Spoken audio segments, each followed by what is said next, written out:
Assalamualaikum warahmatullahi wabarakatuh. Alhamdulillahilladzi hadana lihadza wa ma kunna linahtadiya laula an hadanallah. Asyhadu an la ilaha illallah wahdahu la syarikalah wa asyhadu anna Muhammadan abduhu wa rasuluh. Allahumma salli wa sallim ala nabiyyina Muhammad wa ala alihi wa sahbihi wa man walah, amma ba'd. Para jamaah yang dirahmati Allah, marilah sekali lagi saya mengajak pada diri saya sendiri dan kepada para jamaah sekalian bertahmid, mengucapkan hamdalah dalam rangka untuk menunjukkan sikap syukur kita kepada Allah.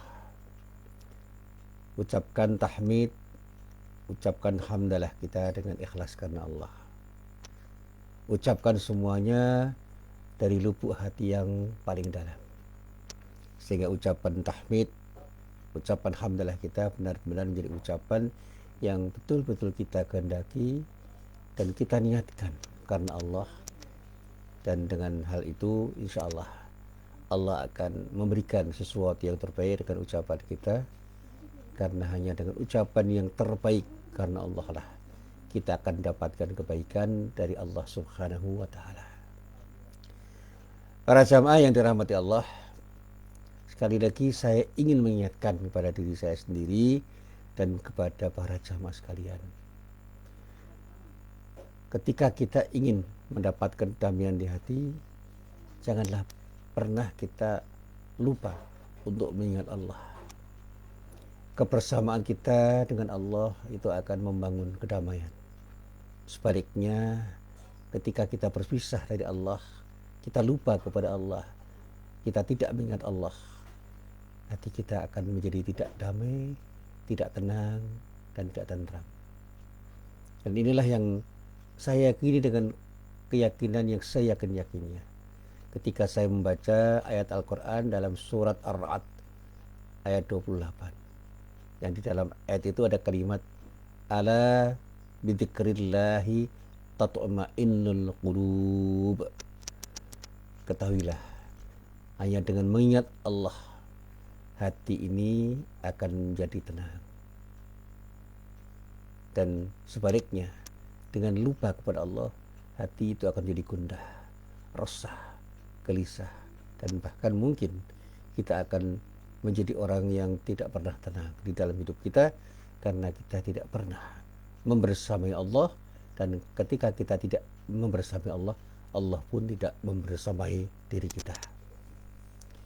Para jamaah yang dirahmati Allah, hari ini saya ingin berkisah tentang pengalaman yang disampaikan oleh Ibnul Jauzi di dalam kitab Sayyidul Khatir.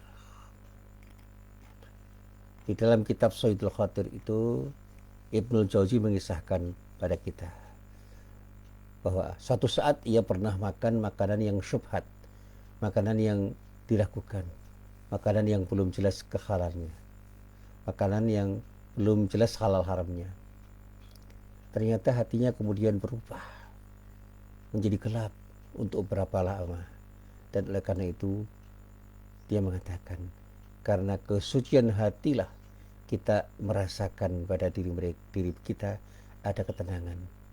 Dan perubahan hati untuk menjadi tenang itu terkait dengan kesucian hati kita untuk tidak menjadi sesuatu yang mengantarkan diri kita melakukan sesuatu yang syubhat, meragukan, apalagi yang haram. Nah, para jamaah yang dirahmati Allah, memang Rasulullah pernah menegaskan, innal halala bayyin wa innal harama bayyin.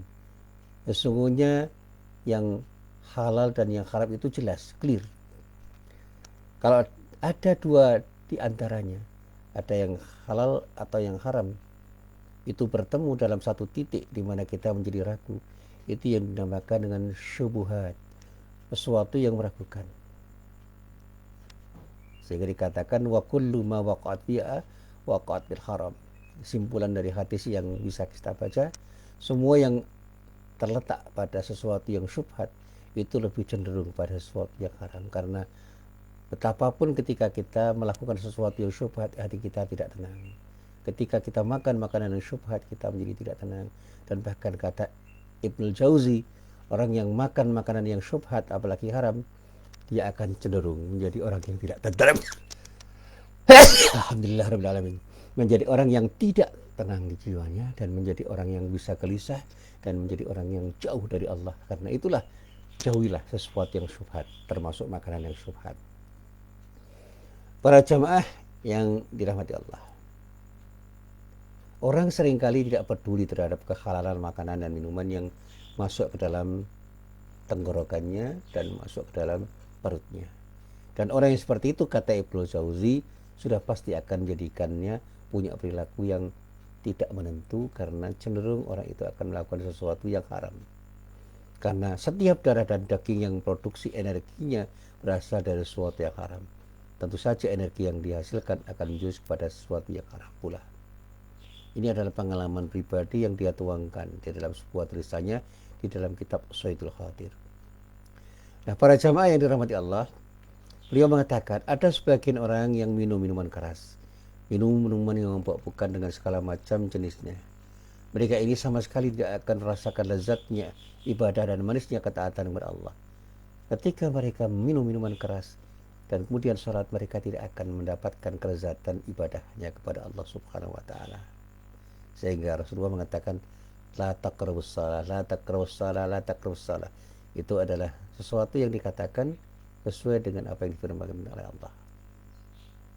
La taqrabus shalah wa antum sukara. Ini ayat Al-Quran. Dan Rasulullah itu mengingatkan kepada para sahabatnya untuk tidak melakukan tindakan yang tidak benar berupa minum minuman yang memabukkan yang disebut khamar, karena khamar itu akan menutup pintu hati kita untuk mendapatkan hidayah dari Allah Subhanahu wa Ta'ala. Mereka peminum khamar akan hidup dalam keadaan gundah, cemas, dan tidak bisa merasakan kebahagiaan, dan tidak punya waktu untuk berdoa dengan khusyuk kepada Allah, sehingga doa-doanya cenderung tidak akan dikabulkan oleh Allah Subhanahu wa Ta'ala. Ilustrasi ini menggambarkan bahwa orang yang terbiasa berbuat sesuatu yang haram, bahkan syubhat, cenderung hatinya akan menjadi gundah, resah, gelisah, dan tidak bisa merasakan kebahagiaan yang datang dari Allah. Seorang koruptor misalnya, dia memang mendapatkan sesuatu yang banyak dari korupsinya, tapi hatinya tidak akan jadi tentram karena dia telah melakukan sesuatu yang haram. Dan pada saat dia itu tidak yakin bahwa tindakannya itu benar, semakin resah dan gelisah. Dan pada saat ketahuan tindakannya itu, maka dia semakin resah dan semakin gelisah, apalagi ketika dia harus mendapatkan ketok palu dari hakim untuk masuk penjara. Tentu saja hatinya akan bersedih, dan tidak hanya dirinya yang bersedih, mungkin anak istrinya, anggota keluarga besarnya, teman-temannya, para sahabatnya, handai taulanya ikut merasakan sesuatu yang tidak baik karena tindakannya itu. Oleh karena itu, orang-orang yang tidak bisa menahan diri untuk mengisi perutnya dengan sesuatu yang halal, dia seakan-akan menjadi orang yang telah menjadikan dirinya terpuruk di dalam keterpurukan dirinya karena ketidakhati-hatiannya di dalam berbuat sesuatu. Para sahabat yang dirahmati Allah, para pendengar, para pemirsa, dan para jamaah yang dirahmati Allah, secuil makanan yang haram, kata Ibnu Qayyim Al-Jauziyah, sebagaimana yang saya baca di dalam beberapa tulisannya,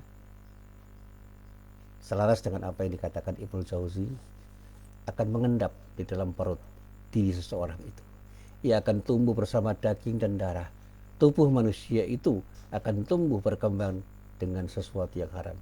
Maka dirinya akan cenderung berbuat sesuatu yang haram, sehingga dia akan bergelimang dengan dosa. Dan nerakalah tempat yang paling layak untuknya. Orang-orang saleh tahu benar, orang-orang yang baik tahu benar mana yang harus mereka makan, mana yang harus mereka minum, mana yang harus mereka konsumsi. Mereka akan hanya mengonsumsi sesuatu yang bersih, sesuatu yang baik, sesuatu yang tepat, sesuatu yang diizinkan oleh Allah untuk konsumsi. Sehingga badannya menjadi sehat, hatinya bersinar. Dan ketika makanan minuman orang-orang itu diasup dengan asupan yang benar sesuai dengan tuntunan Allah dan Rasulnya, maka akan muncul cahaya hidayah di dalam hati mereka, dan mereka pun akan memancarkan cahaya itu kepada semua orang. Sebaliknya, cahaya itu akan redup dan semakin redup ketika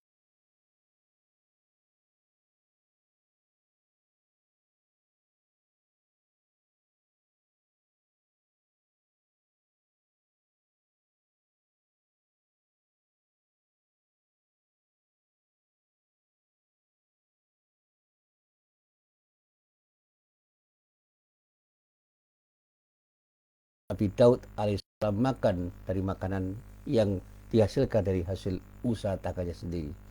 Nabi Zakaria adalah seorang yang juga makan dengan hasil keringatnya sendiri. Demikian juga Rasulullah SAW, dia selalu makan dari hasil keringatnya sendiri, dan semua dihasilkan dengan cara yang halal. Jadi kalau kita bicara halal, itu bicara bendanya, bicara zatnya, sesuatu yang kita peroleh, cara kita meroleh, dan bahkan cara kita memanfaatkannya. Sehingga di dalam soal makan ada istilah halal dan thayyib. Itu dua rangkaian kata yang saling berkaitan. Boleh jadi kita itu makan sesuatu yang haram. Boleh jadi kita itu makan dengan cara yang haram. Boleh jadi kita melakukan sesuatu untuk sesuatu yang haram. Disitulah keharam itu kemudian terakumulasi.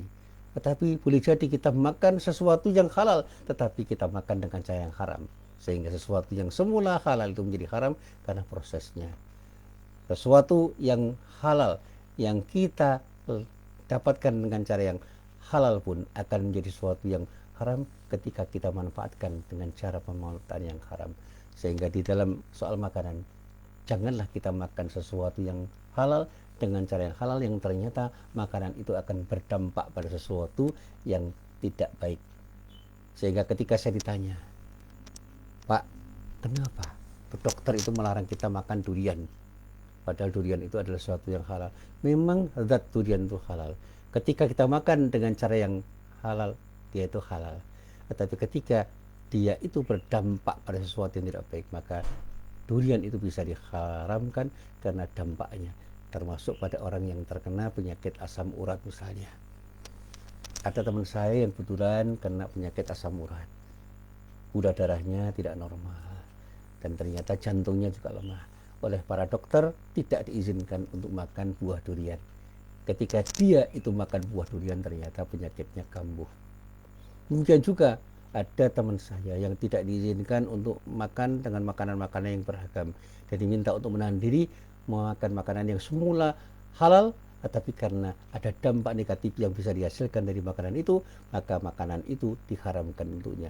Inilah yang dikatakan dalam bahasa agama haramun lisatir dari'ah, diharamkan untuk mengantisipasi terjadinya keburukan. Para jamaah yang dirahmati Allah, pernah saya itu berdiskusi kecil-kecilan dengan para perokok yang merokok di hadapan saya. Diskusi kecil-kecilan, santai saja sambil berguru. Ada teman saya mengatakan, kenapa ada ulama yang memakruhkan dan mengharamkan rokok dan tindakan merokok? Padahal tidak ada satu ayat Al-Quran pun dan hadis pun yang mengharamkannya.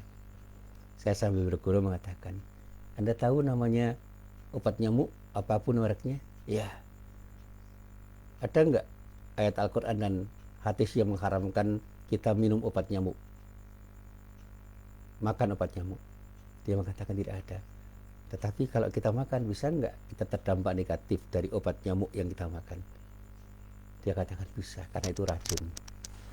Sesuatu yang meracuni diri kita itu memang tidak secara tegas dikatakan haram dan halal oleh Al-Quran dan Sunnah dengan menyebut bendanya, tetapi secara tersirat kita diminta untuk tidak menjerumuskan diri kita ke dalam kebinasaan, termasuk di dalamnya memakan sesuatu yang disebut dengan sesuatu yang buruk, yang disebut dengan khaba'ith, sesuatu yang buruk dan bisa berdampak buruk pada diri kita, sesuatu yang kotor yang bisa membuat diri kita itu mendapatkan dampak negatif dari sesuatu yang kita makan atau kita minum. Termasuk melakukan tindakan yang berdampak buruk atau bisa memberikan dampak buruk pada diri kita dan orang lain. Boleh nggak kita itu berteriak-teriak di malam hari? Tidak ada larangan yang tegas. Tetapi apakah tindakan kita itu akan bisa memberi dampak negatif pada orang lain? Tentu saja mungkin. Maka jangan sampai kita berteriak-teriak di malam hari, karena teriakan kita itu mungkin akan mengusik atau mengganggu orang. Nah, para jamaah yang dirahmati Allah, ini persoalannya terkait juga dengan akhlak. Saya pernah ditanya oleh orang, boleh nggak orang merokok yang dengan merokok itu dia meracuni diri sendiri atau orang lain yang menjadi passive smoker? Dia menjadi active smoker, orang lain jadi passive smoker. Dia mengatakan, ya jangan. Maka larangan itu bisa dilakukan oleh orang. Ketika larangan itu cenderung menjadi sesuatu yang baik dan benar, dan bahkan dampak negatifnya itu jelas clear, boleh jadi para ulama akan mengharamkannya. Tapi ketika larangan itu masih tentatif, artinya mungkin baik mungkin buruk bagi orang lain atau dirinya, para ulama mengatakan lebih baik jauhi, itu namanya makruh. Sehingga hukum asal rokok itu mubah, tetapi bisa dimakruhkan atau diharamkan karena dampak yang bisa ditimbulkan. Dan inilah ijtihad ulama yang bukan harus difahami dengan pemahaman hitam putih. Karena dimanapun, kapanpun, untuk siapapun, rokok itu bisa juga berdampak baik dan tidak memberikan mudarat, tapi juga mungkin tidak berdampak apa-apa, sangat mungkin. Maka kita harus bisa memahami kenapa ada ulama yang mengatakan rokok dan merokok itu makruh dan haram, tanpa harus mencela siapapun yang mengatakan bahwa rokok dan merokok itu bukan makruh dan bukan haram hukumnya. Kita saling menghargai. Maka saya katakan kepada teman-teman saya yang pernah dilarang untuk merokok karena dia berpenyakit jantung, oleh dokter dilarang untuk merokok karena penyakit jantungnya justru akan semakin buruk dengan tindakannya merokok. Begitu dia merokok, maka dia sebenarnya telah melakukan tindakan yang akan berdampak buruk pada dirinya, sehingga larangan dokter itu menjadi sesuatu yang bisa kita pahami. Termasuk juga pada penderita penyakit tertentu, dia dilarang untuk makan dan minum apa yang oleh dokter ditengarai akan memberikan dampak negatif pada dirinya, maka dia pun harus paham bahwa itu adalah larangan yang oleh dokter dikatakan supaya kita selamat dari keburukan, dari tindakan kita ketika makan dan minum apapun yang dilarang oleh dokter itu. Nah, para jamaah yang dirahmati Allah, nah terkait dengan apa yang sekarang ini banyak dilakukan orang, seringkali orang mengatakan yang penting saya senang, sementara orang lain bisa susah karena tindakannya. Itu adalah cara berpikir yang tidak benar. Maka sering saya katakan bahwa sebuah tindakan itu harus dipikir baik-baik. Apakah tindakan itu ketika dilakukan akan berdampak buruk atau tidak pada diri kita dan orang lain. Ketika kemungkinan berdampak buruk pada diri kita dan orang lain, jangan lakukan. Tetapi ketika tidak berdampak buruk dan tidak berdampak baik pada diri siapapun, maka itu dikatakan sebagai tindakan yang mubah karena tidak ada larangan untuk melakukannya. Tetapi ketika tindakan itu justru akan berdampak baik pada diri kita dan orang lain, lakukan. Itu yang dinamakan tindakan yang bernilai sunnah. Dan ketika tindakan itu harus kita lakukan karena tidak mungkin tidak kita lakukan pada suatu saat tertentu di tempat tertentu, maka tindakan yang semula dihukumi mubah itu bisa menjadi tindakan yang wajib kita lakukan. Termasuk ketika saya pada suatu saat itu berjalan bersama seseorang, tiba-tiba ada kendaraan yang jatuh di hadapan saya, ternyata ada orang yang terjatuh di kendaraannya dan sulit untuk berdiri. Maka saya cepat-cepat bersama teman saya itu menolong orang itu. Ternyata ada ibu-ibu seorang bakul pasar yang membawa barang yang sangat banyak, jatuh bersama motornya di jalan. Saya tolong dirinya, saya coba untuk saya tegakkan motornya, saya standarkan motornya, kemudian teman saya menolong ibu itu, dan saya bersama teman saya itu membenahi dagangannya, dan ternyata ibu itu mengucapkan terima kasih. Itulah tindakan yang baik, dan bahkan saya dan teman saya wajib untuk melakukan pertolongan itu, karena tanpa pertolongan saya dan teman saya mungkin ibu itu akan mendapatkan dampak buruk dari kecelakaan yang dialaminya. Nah, para jamaah yang dirahmati Allah, sekarang ini banyak orang yang punya mindset, punya pola pikir, punya sikap mental yang tidak benar ketika melakukan tindakan apapun yang dilakukannya. Dia mengatakan yang penting saya senang, peduli amat dengan orang lain. Itulah cara berpikir yang perlu kita benahi. Dan itulah sesuatu yang perlu kita cermati di dalam kehidupan kita. Saya seringkali merenung ketika membaca ayat Al-Quran, termasuk ayat Al-Quran yang secara sederhana saya coba untuk saya renungkan. Ada sebuah ayat Al-Quran yang terdapat di dalam surah Al-Baqarah ayat 188. Di dalam ayat itu Allah berfirman, A'udzubillahi minasyaitonirrajim, wa la ta'kulu amwalakum bainakum bil batil wa tudlu biha ilal hukam lita'kulu fariqam min amwalin nasi bil itsm wa antum ta'lamun. Dan janganlah sebagian kamu makan harta sebagian yang lain di antaramu dengan jalan yang batil. Dan janganlah kamu membawa urusan harta itu kepada hakim supaya kamu dapat memakan sebagian dari harta benda orang lain itu dengan jalan berbuat dosa padahal kamu mengetahui. Secara ilustratif ayat ini kemudian saya coba untuk saya renungkan dengan saya ungkapkan menjadi tulisan saya. Ada orang yang mungkin dengan tidak sengaja memakan harta orang lain dengan cara yang tidak benar. Ada proses yang dilakukan yang tidak benar sehingga hak orang lain termakan oleh dirinya. Tapi sangat mungkin juga mereka itu melakukan tindakan itu dengan sadar sehingga banyak hak orang lain yang termakan oleh perbuatannya sehingga hak-haknya itu bukan hak yang dia miliki sesungguhnya tetapi karena dilakukan dengan cara merampas orang lain. Ketika kita berbisnis misalnya dengan orang lain, jangan pernah kita mengambil keuntungan dengan keuntungan yang bisa memberikan dampak negatif pada orang lain yang rugi sebagai akibat dari tindakan kita. Demikian juga ketika kita itu berbisnis, jangan pernah kita itu merugikan orang lain dengan cara apapun. Sehingga tindakan-tindakan itulah yang disebut dalam bahasa para ulama adalah tindakan riba. Tindakan riba itu sebenarnya esensinya adalah tindakan yang berpeluang menzalim orang lain dengan cara misalnya mengambil keuntungan di atas kerugian orang lain atau mendatangkan kerugian pada orang lain yang dengan cara mendatangkan kerugian pada orang lain dirinya akan beruntung sebagai akibat dari tindakannya itu. Sehingga ada ziyadah, ada tambahan yang disertakan di dalam tindakan itu yang pada saatnya tambahan itu menguntungkan dirinya dan merugikan orang lain, dialah pelaku riba. Nah, orang yang menjadi korban riba itu tentu saja akan merugi. Sementara banyak orang yang membiarkan dan bahkan memberikan peluang pada orang lain berbuat sesuatu yang seperti itu, maka tindakan mereka itu juga merupakan tindakan yang dicela oleh Allah. Sehingga dalam konteks riba, pelaku riba yang proaktif melakukan tindakan untuk mengambil keuntungan dia dengan cara merugikan orang lain, dia akan dilaknat oleh Allah. Sementara orang yang membiarkan dirinya dirugikan oleh orang lain dengan tindakan ribanya itu, dia juga mendapatkan laknat dari Allah. Sementara orang yang memberikan dukungan terhadap tindakan itu juga dilaknat oleh Allah. Demikian juga orang-orang yang melegalkan tindakan itu karena dia punya otoritas untuk melegalkan tindakan riba itu, maka dia pun dilaknat oleh Allah. Jadi dalam kasus riba itu ada 4 kelompok yang dilaknat oleh Allah, dibenci oleh Allah, dikutuk oleh Allah, yaitu orang yang proaktif melakukannya dan orang yang pasif memberikan peluang untuk melakukan tindakan itu, kemudian orang yang punya otoritas untuk melegalkannya, dan juga para saksi yang memberikan kesaksian dan tidak pernah berbuat apa-apa, bahkan memberikan keabsahan bersama dengan kesaksiannya terhadap perilaku-perilaku seperti itu.